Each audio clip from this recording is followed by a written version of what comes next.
All right, now, the thing that everybody is so scared of, which is just tying these rope halters. And once you learn how to tie them, it is really like riding a bike. But it does take some practice to do it. And there's an exact way you're supposed to tie them, and I'll explain that. But what I'm going to do is I'm going to take the tail end of my halter, and I'm going to go down and through the eye, straight down, okay? Just like that. You guys can see that, straight down and through. Once it's there, I'm going to make what I call a lowercase b. Hope you guys can see that, okay? A B for boy. And that the curve of the B is going to be between the knot and the top of the I. And this is the I right here. So we've got a lowercase b. Then I'm going to go underneath between that knot and the I and back through.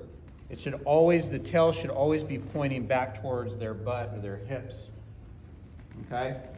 Now, this knot, the reason that you tie it this way is supposed to be tied exactly this way, because if you tie it correctly and it gets pulled tight, all you should ever have to do to loosen it up is take the tail part and push down and push up like that, and it will loosen up. So that's all you got to do. No matter how tight it gets, if it's tied correctly, it will come loose. If you tie it above or below, that will pull tight and you won't be able to get that undone. Also, as these halters, what's important about these halters, especially when we're training, is we want to make sure that they fit correctly. Okay, so right now this halter is not fitting great. The back part of this halter, I want to go behind the jaw.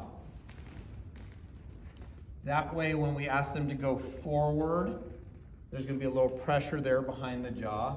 And then with the knots and the pressure points, all these nerves, the nerve bunch comes out right down through all here. So we want these knots to be right in that area to help, just meaning it doesn't hurt them, but it's hard for the horse to lean on these knots, to pull on them.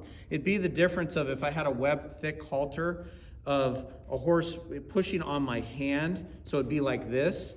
But with the knots, it'd be like the hand is pushing on something that has a little bit more, it's hard for them to push on that. And that's what those knots do, but it doesn't hurt them in any way possible. And the next most important part is if you take your hand down the bridge of the nose till you get to the airway. So if you follow this down, it's gonna get soft. There's gonna be pockets right there.